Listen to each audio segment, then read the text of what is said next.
están ustedes? Muy buen día, un gusto de saludarlos.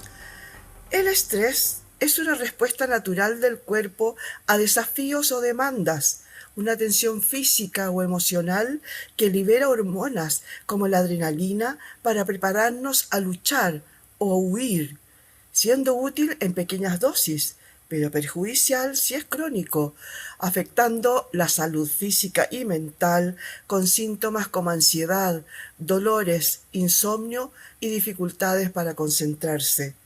¿Qué es y cómo funciona? Vamos a conversar con Adela Urra Meneses.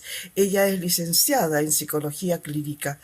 ¿Cómo estás tú? Muchas gracias por recibirnos. Buen día. Gracias a usted, Miriam, por invitarme y un saludo a todos y que contenta estoy de estar acá con ustedes. Oye, qué bien. A ver, hablamos de el estrés. En realidad siempre hablamos de el estrés de fin de año, el estrés de comienzos de año, el estrés de mediados de año. En realidad estamos hablando del estrés todo el tiempo. Parece que es algo que o se puso de moda o estamos en muy malas condiciones. Cuéntame, yo algo hablaba al principio de qué es, cómo se define en realidad en forma como académica. Cuéntame un poco, tú eres psicóloga clínica, cuéntame un poco qué es, cómo se muestra, y si tú recibes a lo mejor muchos pacientes en los que tienes que diagnosticar eso. Ujú. Bueno, es palabra sencilla de utilizar hoy en día, Miriam, como usted dice. Sin embargo, no sabemos las repercusiones que tiene el estrés cuando es permanente. Usted bien dijo en la introducción que no siempre es malo una cuota de estrés, porque nos motiva, nos ayuda a poder cumplir con los desafíos, las responsabilidades, incluso en situaciones de sobrevivencia, nos ayuda a tener un poquito de estrés, ¿verdad? Pero también tenemos que reconocer cuando ese estrés se vuelve negativo. Más que ayudarnos, nos bloquea y nos produce malestar a nivel orgánico, pero también a nivel emocional. Oye, cuéntame, a ver, el estrés se supone que es un tema mental, ¿no es cierto? Que es un tema de exigencia, a lo mejor, y hay organismos, me imagino, que están mejor preparados que otros, porque hay dentro incluso de los exámenes para acceder de repente a algún tipo, algún cupo laboral, te ponen ahí que tengan que ser personas que estén acondicionadas de alguna manera o que reciban una gran posibilidad de estrés laboral sin sucumbir, obviamente. Cuéntame, ¿cómo es esto? Eh, yo he visto en varios lugares que dice, pero tiene que ser una persona que esté capacitada para enfrentar este estrés. Sí, buen punto lo que indica Miriam, porque muchas ofertas dice que esté preparada la persona a trabajar bajo presión. Bajo presión, encendemos el sistema simpático del sistema nervioso para poder estar alerta ante una situación, pero se espera que cada ciertas pausas o descansos podamos recuperar ese nivel de calma. Entonces, trabajar bajo una tensión constante va a haber repercusiones a nivel orgánico y a nivel mental. Es muy interesante lo que está diciendo Miriam, porque el estrés, conocemos la palabra, pero tenemos que entender que esto se divide en tres etapas, que la primera es la alarma, segunda la resistencia y tercera fase del agotamiento. Y a medida que nosotros vamos transitando una situación X, tenemos que comprender los síntomas para que el estrés no se vuelva en nuestra contra. Perfecto. A ver, tú hablas ahí de tres etapas, ¿no? La Sí. primera, obviamente, es la resistencia, dices tú. La alarma, La resistencia, claro, alarma. y agotamiento, claro. La alarma es Ujú. la primera. ¿Cuáles son Sí, esos síntomas de alarma? Porque yo te ya. pongo el caso, por ejemplo, en la parte, siguiendo un poco como en el tema laboral, ¿no? Por ejemplo, la gente que está, que trabaja muchas horas, por ejemplo, en un determinado caso específico. Te pongo el caso, por ejemplo, de un cirujano. Un cirujano está muchas horas a veces, si las cirugías no son trascendentales, está muchas cirugías distintas, pero de repente hay algunas que son por muchos años, por mucho tiempo, por muchas horas. ¿Cómo supera esa persona estos estrés que son a veces a diario? Claro, es interesante lo que está explicando Miriam, porque va a depender de la intensidad y de la constancia del suceso. Por ejemplo, tenemos un desafío laboral que podemos atender que nos causa estrés, que nos da cambios físicos y mentales, pero después quizás llegamos a casa y nos damos un tiempo de reparación, de descanso, de un buen dormir o un momento de ocio, y ahí es cuando el organismo permite nivelarse, volver de nuevo a la calma.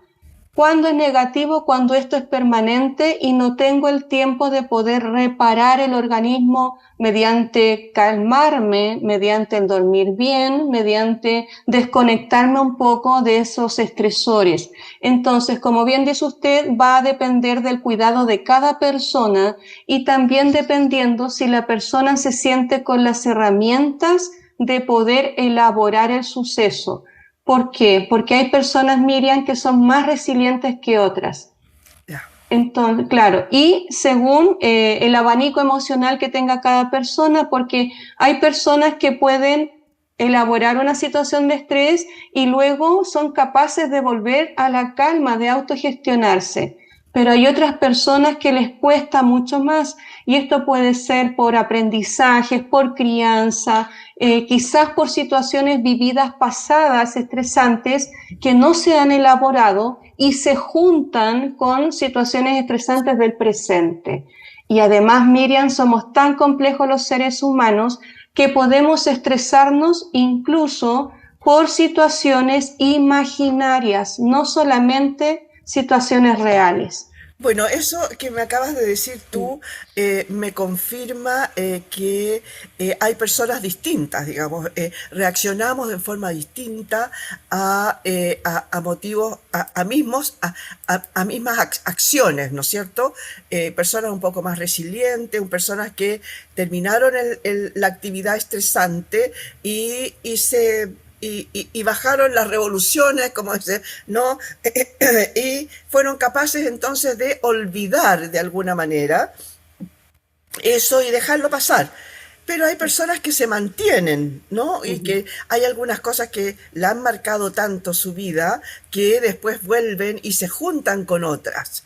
Eh, es lo que tú nos acabas de comentar. Ahora, ¿cómo hacemos para esas personas que necesitan yo supongo que de ayuda para poder, porque no van a poder seguir ahí eternamente juntando y juntando cosas, ¿no es cierto? ¿Qué necesitamos entonces para partir de la alarma, que no es malo, dices tú, pero no salir, no avanzar, sino que salirnos de eso? Buen planteamiento el que pone Miriam, porque tenemos que reconocer los síntomas. Los síntomas de resistencia cuando ya el cuerpo está utilizando las últimas energías son los siguientes: sensación de taquicardia, sensación de nerviosismo constante, incluso después o antes del evento, después que haya sucedido, insomnio, ya sea que la persona le cueste conciliar el sueño o despierta varias veces por noche con la sensación de ansiedad. Compulsión puede ser por comer, por fumar, por beber bebidas energéticas, ¿ya? Y la persona no tiene un control. Muchas veces en ese estado pueden aparecer los vicios, las adicciones, Ya. incluso la adicción al azúcar. Estoy tan nerviosa que consumo más azúcares para aliviar ese malestar, que es algo inconsciente, la persona a veces no lo nota. Y si eso no se frena, podemos pasar a la tercera etapa del agotamiento, en donde Miriam, la persona ya estuvo lidiando con un estrés más de lo que su cuerpo pudo aguantar y el cuerpo tiene una fatiga crónica después. Es cuando, Miriam, la persona duerme y despierta con agotamiento, con fatiga, y ahí, Miriam, pasa que se pierde la motivación y hay un diálogo interno muy melancólico en donde, Miriam, la persona empieza a comparar su presente con su pasado y a decir cosas como, antes yo era más feliz, no debía haber dejado pasar esa oportunidad, yo a esta edad debía haber hecho otra cosa y no he logrado nada, nada de lo que me propuse. Empezamos una comparación que nos puede causar anedonia, Miriam, y la anedonia es: tengo que hacer las cosas, tengo que seguir trabajando, educando a mis hijos, pero no tengo ganas de hacerlo. Ya. Perfecto. Oye, ¿y cómo salimos de ahí? Porque hay mucha gente Claro. que dice que como tú lo mencionas, está en esa etapa, está en ese estado, Mm. a lo mejor ya, a mí me llama la atención el tema de la palabra crónico, porque me da la sensación de que como que ya no se puede salir de ahí. Y lo otro que Ujú. me gustaría que me comentaras un poquito más, que me ha pasado también, de saber de personas que se estresan por cosas que podrían suceder, pero que no han Exacto. pasado, como dices tú, son cosas Claro, imaginarias. claro. Sí. Sí, sí, es interesante lo que usted plantea, Miriam, porque en el cerebro hay una parte que se llama amígdala cerebral. Cada vez que estamos frente a un estrés y tenemos la sensación de que nos faltan herramientas, nos falta apoyo, quizás una situación económica y decimos, nos falta el dinero para pagar el arriendo, por ejemplo, la amígdala cerebral se enciende y el cuerpo genera mayor cortisol y noradrenalina. Y eso hace que el cuerpo se resienta porque está en una sensación de batalla. ¿Qué se puede hacer ahí, Miriam? Primero es reconocer lo que estamos sintiendo, no ver que el estrés cuando ya nos trae malestar es normal, que cuando tengo insomnio es normal porque la gente duerme menos, sino que hacer algo. Primero, buscar la causa. A ver, estoy con nerviosismo constante, estoy con más ganas de comer, fumar. ¿Desde cuándo? Desde octubre que duermo mal. ¿Qué habré pasado en ese mes? ¿Qué situaciones me vinieron a la memoria? Porque como decimos, Miriam, el cerebro actúa también con recuerdos no resueltos. Entonces puede ser algo que, como usted bien dice, vengo arrastrando del pasado y se llena con lo que estoy viviendo ahora. Es un vaso, una taza que estoy llenando constantemente y ya está chorreando porque no hay cavidad, no he podido soltar. Entonces, Miriam, es muy buena pregunta la que usted hace, porque primero es reconocer los síntomas. Y en esta sociedad, Miriam, es tan difícil asumir nuestra vulnerabilidad, el decir, ¿sabes qué? Me siento superada, no puedo con esto. Muchas veces la modernidad no permite hacer eso porque nos muestra y nos exige que tenemos que estar siempre bien y productivos. Perfecto. Oye, Adelita, a ver, hemos hablado de la problemática, hemos hablado de cómo se siente, de las distintas etapas, desde la alarma, que no sería mala, la resistencia, en la que yo, bueno, me arreglo más o menos, pero si tengo la capacidad de salirme, de desestresarme, en buenas cuentas, ya, lo logré y puedo volver a otra etapa en la que a lo mejor me vuelve a aparecer otra acción tan estresante como la anterior, pero soy capaz de resolverla. Si no fui capaz de resolverla y llegué al caso de a la última etapa en la que ya es crónico y estoy diciendo, bueno, no importa, total, toda la gente duerme menos, con 3 horas igual funciono, etcétera. Bueno, fumaré más nomás, no sé, es, o seguiré engordando, etcétera. ¿Cuál es el clic que me debe hacer en ese momento? Tengo que ir a un psiquiatra, tengo que ir a un psicólogo. ¿Qué es la psicología clínica? Yo te presenté como psicóloga clínica. Volvamos para atrás. A ver, cuéntame. Es interesante lo que usted plantea, Miriam, porque primero tenemos que tener un acto de valentía y coraje de poder revisar de que no siempre estamos bien, y yo creo que es el mayor miedo que tenemos hoy día los seres humanos, de poder decir, me siento vulnerable, siento miedo, Miriam, siento frustración, decepción, porque pasa que en esta modernidad se nos invita siempre a mostrarnos bien. Y estamos cometiendo un error porque eso hace que cada vez guardemos esa frustración. El mismo caso, Miriam, que por ejemplo alguien te pregunta, se encuentra contigo y te dice, hola Miriam, ¿cómo estás? Tú le dices, bien, ¿y tú? Bien. Y ahí queda la conversación. Y hasta ahí queda.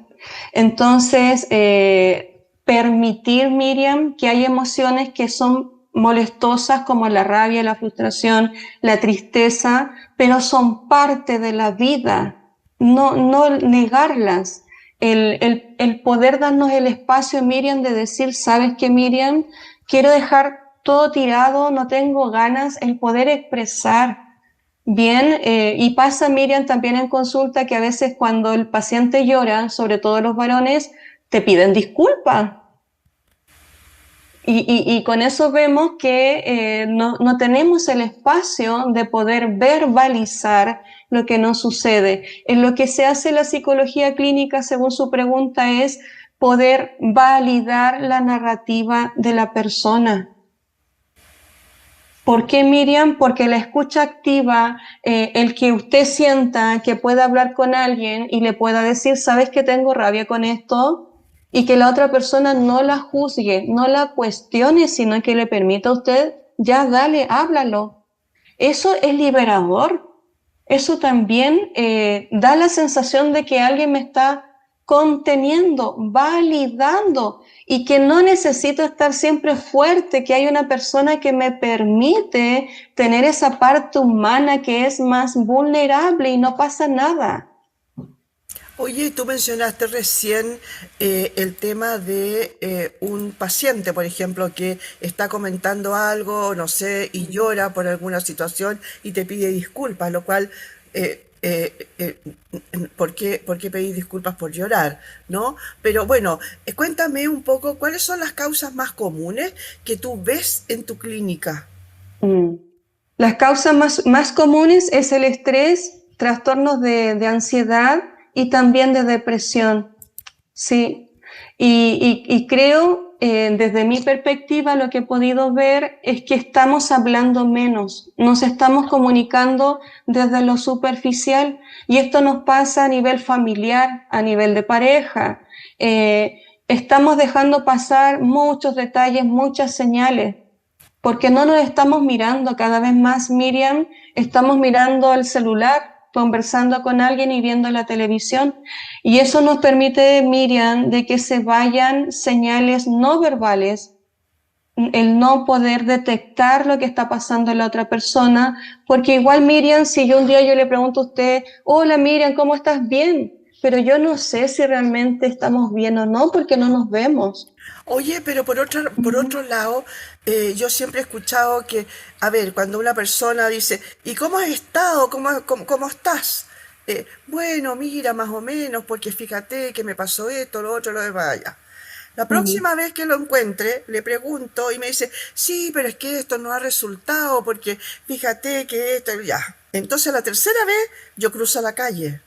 Está Sí, pasando eso, ¿no? sí, Yo cruzo claro que para no sí. encontrarme de nuevo con una persona tan negativa, todo lo ve mal, ¿no? Claro, claro, puede pasar también, ¿no? Y ahí hay que ver si la persona se siente mal, pero quiere hacer algo con eso, tomar alguna decisión o simplemente quedarse en la queja, que a veces puede pasar, como usted dice, ¿cierto? De siempre quejarnos y no hacer nada, esperar que todo se solucione solo. También hay que verlo y también es interesante lo que dice en el ejemplo Miriam, porque muchas veces bajo una situación estresante la persona o puede impulsarse a tomar una acción o una decisión o puede bloquearse. También la persona a veces se bloquea, pero también va en un estilo de personalidad que son personas más pasivas que a pesar de tener clara la situación de que les está haciendo mal, de que tienen que tomar una decisión, se quedan ahí en el limbo. Claro, y no Entonces hacen entiendo lo que usted dice, sí, claro. sí, sí, y no Ujú. toman ninguna decisión. Ninguna decisión. Saben que están mal, pero no toman una decisión. Muchas veces, bueno, puede ser por a lo mejor por el difícil acceso que hay a la salud mental en Chile, Ujú. en el sentido, por ejemplo, bueno, si tengo problemas económicos y estoy hasta el cogote de problemas económicos y más encima tener que ir a pagar a un psicólogo, o sea, Claro que sí. pero te dicen, no, pero si existen los los COSAM, por ejemplo, en las distintas Mm, municipalidades, pero no dan sí, abasto y te dan hora a lo mejor sí, para un año o 2 años después, cuando ya la persona sí. está más metida en el agujero Mm, todavía, ¿no? Oye, es- pero, mm. a ver, hablemos, tratemos de hablar en positivo, porque se nos está empezando a acabar el tiempo y me gustaría dejar un mensaje positivo.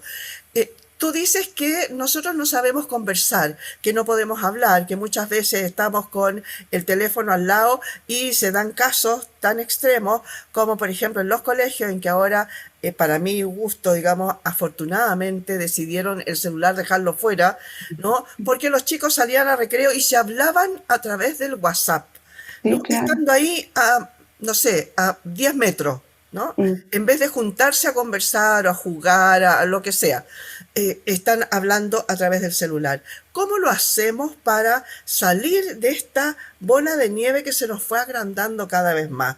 La tecnología no es mala, pero cuando ya nos Mm. supera, ¿no? Estamos mal. ¿Cómo hacemos para contribuir a la psicoeducación del público en general? Claro que sí. Es interesante lo que explica y es la realidad, que nos estamos comunicando por vía tecnológica, pero hay un punto importante, Miriam, que es el lenguaje no verbal y el mirarnos a la cara, a los ojos, genera oxitocina. Esa hormona permite que la persona entre a un circuito de calma. Es lo que refuerza el vínculo de persona a persona, el mirarse a la cara, a los ojos, escuchar el tono de voz, mirar la expresión, eso genera oxitocina cerebral y eso genera un vínculo mayor. El vínculo no se genera por WhatsApp, se genera cara a cara. Y estamos desde pequeñitos diseñados para eso, cuando el bebé mira a su madre, la mira directo a la carita, y no solo la madre le transmite la leche materna, sino que el cariño que le tiene. Entonces creo, Miriam, que tenemos que atrevernos también a la antigua. Como bien dice usted, la tecnología nos ayuda bastante, pero también en los lazos de vínculos, ojalá también tener espacio de mirarse a la cara con la persona, de mirar el lenguaje no verbal, porque desde ahí nace un vínculo más profundo y eso genera seguridad. Y usted y yo, para contarle un temor a alguien, necesitamos sentir seguridad. Oye, qué bueno. Claro que sí, lo que dices tú y se me vino, mientras tanto tú estabas hablando, se me vino a la memoria de repente el caso, por ejemplo, de un cumpleaños. ¿Te has fijado que últimamente, no sé si tú lo has comentado o lo has visto, hay una persona que está de cumpleaños y uno le manda un WhatsApp con felicitaciones, Sí, sí, con muchos emoticones, con muchos, a lo mejor un videíto, etcétera, pero no somos capaces de llamarlo para hablarle, ya no exactamente. siquiera directamente, como dices tú, sino que hablarle y decirle, y cantarle el feliz cumpleaños, decirle, oye, me acordé de ti, te llamé, etcétera, sino que mandamos un WhatsApp de felicitaciones. Sí, Que, es interesante lo que usted explica, Miriam, porque el tono de voz, la mirada hace la conexión. A través del tono de voz podemos regularnos emocionalmente con otros. Y en la torta virtual, como usted dice, eso no se logra. Creo yo que estamos poniendo poco esfuerzo a lo que es reforzar los vínculos genuinos y vínculos profundos. No solamente que sea un vínculo en píxeles por WhatsApp, sino que exista una seguridad mayor. Hay una sensación también de mucha desconfianza, Miriam, en lo colectivo. Entonces, creo que tenemos que volver también atrás de cuando nos vinculábamos jugando, mirándonos, riéndonos, llorando, pero el cara a cara hace falta. oye, cuéntame, ¿eso de alguna manera se exacerbó con el tema de la pandemia? Mm. Yo creo, no sé, estoy Sí, lo he notado también. Concuerdo con usted, Miriam. Después de la pandemia estamos más solitarios, más individualistas, solo mirando por nosotros, lo más cercano, y dejarnos de mirar con otros, dejarnos de interesarlo en lo que pasa al lado.